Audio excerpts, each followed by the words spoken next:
Hoje eu vou te contar quais são os 3 melhores ETFs para você começar a investir já agora em fevereiro e ter boa rentabilidade para a sua carteira. Então, sem mais delongas, bora pro vídeo. Fala pessoal, sejam muito bem-vindos. Aqui tá falando é Pedro Guedes do canal.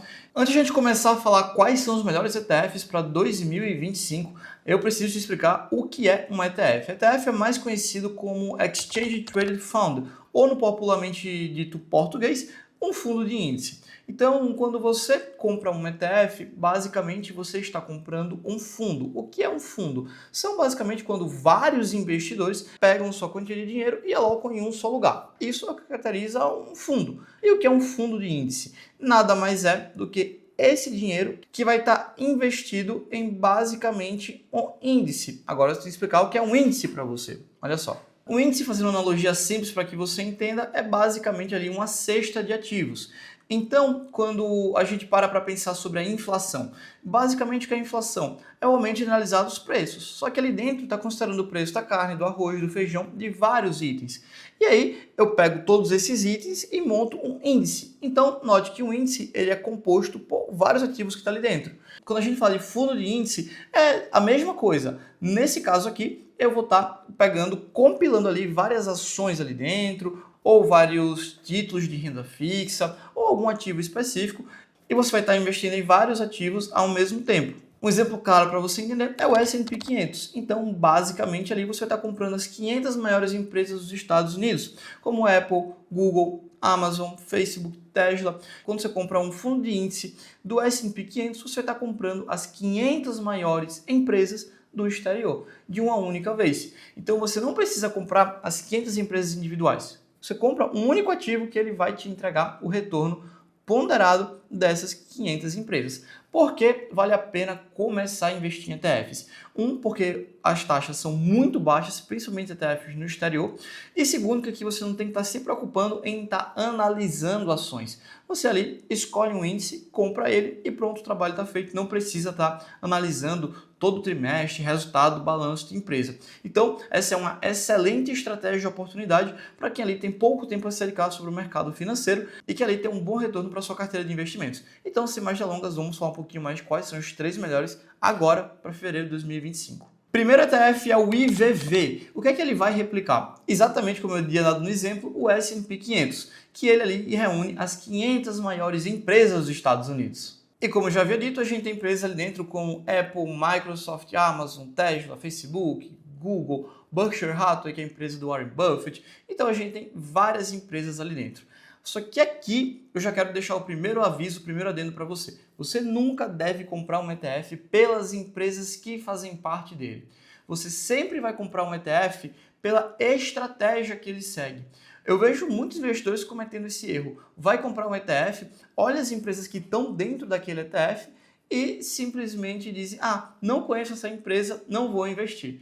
Esse aqui é um erro gigantesco, porque o ETF ele vai replicar um índice. Então, qual é o seu foco? Analisar o índice que está sendo replicado e ver se aquela estratégia do índice faz sentido. Se a estratégia fez sentido, cabe na sua carteira, você compra.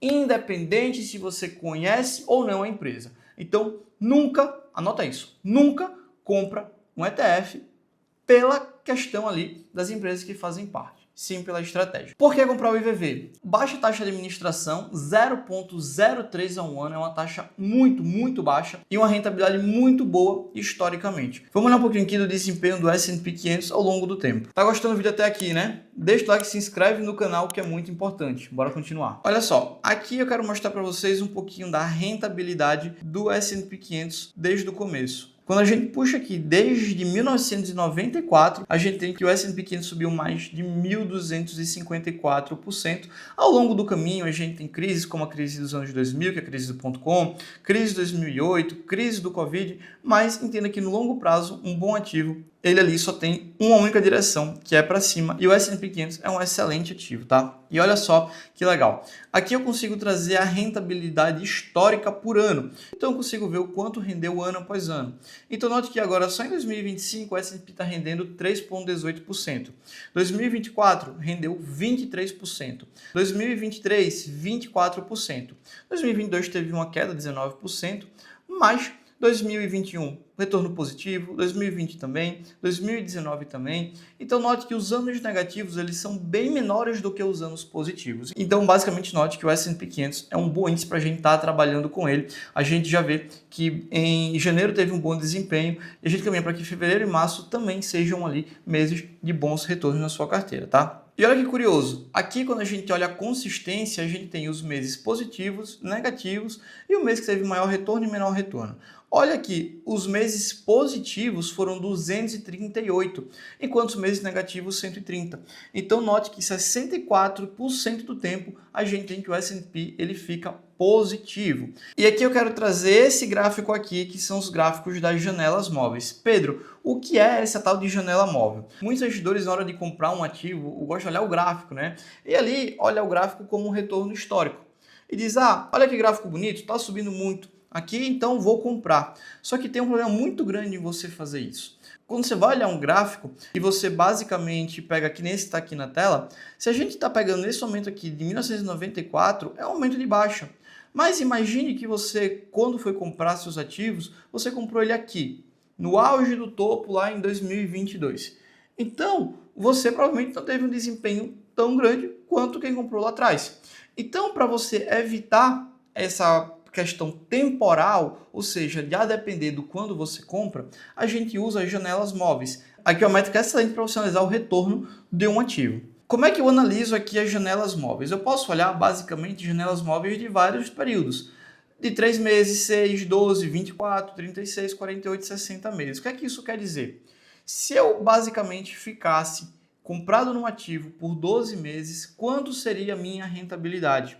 Olha que aqui a gente pegando desde 94, se você carregasse o S&P 500 por pelo menos um ano, na maior parte dos períodos, dependendo de quando você comprou, você ficou com retornos positivos. O momento que você ficou com retorno negativo, basicamente foi ali 2002, na crise dos anos 2000 aproximadamente, crise de 2008, e basicamente na pandemia e um pouquinho depois em 2022. Tirando isso, na maior parte do tempo, quando você comprou S&P 500 e carregou por 12 meses, você conseguiu um retorno positivo. E aqui é outro gráfico muito legal que eu gosto bastante, que é a taxa de sucesso. Ou seja, se eu comprei um ativo e segurei ele por 3 meses, quantos por cento do tempo ele ficou maior que zero? 69%. Se eu carrego ali por 6 meses, 74%, 12 meses, 78%, e se eu carrego o S&P por 24 ou 36 meses, ou seja, 2 anos, 3 anos, 4 anos, note que a minha taxa ali de sucesso de ficar positivo é mais de 80% do tempo. Então, se você carrega um bom ativo como esse por ali 1 ano, 2 anos, 3 anos, em uma maior parte do tempo você vai estar ali positivo. Então, esse aqui é o primeiro ativo que eu gosto bastante para o mês de fevereiro. O segundo ETF que a gente tem aqui é o SCHH. Ele é um ETF que vai investir em REITs. O que é o REITs? Real Estate Investment Trust. É basicamente investir em imóveis no exterior. Só que diferente dos fundos imobiliários, aqui a gente vai estar investindo no que eu chamo de primos turbinados dos fundos imobiliários. Como assim? Nos fundos imobiliários, a gente tem uma taxa de crescimento muito baixa, porque o fundo não pode tomar dívida. Já nos REITs, no exterior, aqui, como não são fundos, são empresas, ele pode sim tomar dívida para crescer. Então, além de pagar bons dividendos, a taxa de crescimento é muito alta. Então, eu gosto bastante do investimento em imóveis, em REITs, lá no exterior. Então, aqui você vai estar exposto a basicamente comprar shoppings, lajes corporativas, galpões logísticos e até ativos diversos, como cassinos, parques de diversões. Então, aqui você vai estar comprando as maiores empresas que investem em imóveis no exterior. Por que esse aqui é um excelente ativo para fevereiro de 2025? Porque a gente espera uma redução dos juros no exterior nos próximos meses. E se a gente tem juros mais baixos e, por consequência, você vai estar fazendo empréstimo para comprar uma casa ou financiando uma casa, por consequência, você ali vai ter uma economia mais aquecida e tende a ter os imóveis mais aquecidos também, tendo a sua valorização. Fora isso, a gente tem dividendos bastante atrativos por ser uma classe que tem ali que distribuir 90% do seu lucro para os acionistas. E aqui eu quero trazer mais um pouquinho também do ETF. Note que historicamente, via gráfico, a gente tem um baita retorno ali desde 2011, que é quando a gente tem o primeiro dado desse ETF. E quando a gente puxa para as janelas móveis, note que se a gente carrega por 12 meses, tirando o período ali de crise do Covid e o período ali do juros alto americano, que é o que a gente estava vendo nos últimos meses, ele ficou positivo. E se a gente joga um período que você carregou esse ativo por 24 meses, por 2 anos, note que a sua taxa de sucesso, taxa de ficar positivo, é ainda maior. Se a gente carrega por 4 anos, note ali que os retornos negativos são muito baixos comparados aos retornos positivos. Então, pelas janelas móveis, a gente tem ali basicamente um bom ativo também, tá? E o terceiro ETF para fevereiro de 2025 é o VBR. Muitos de vocês nunca devem ter ouvido falar nesse ETF aqui, só que ele investe em small caps de valor. Lembrando que small caps são empresas de baixa capitalização, de baixo valor de mercado, e a gente pode separar entre valor e crescimento. Historicamente, as empresas de valor trouxeram um retorno maior do que crescimento, como a gente pode ver aqui nesse gráfico.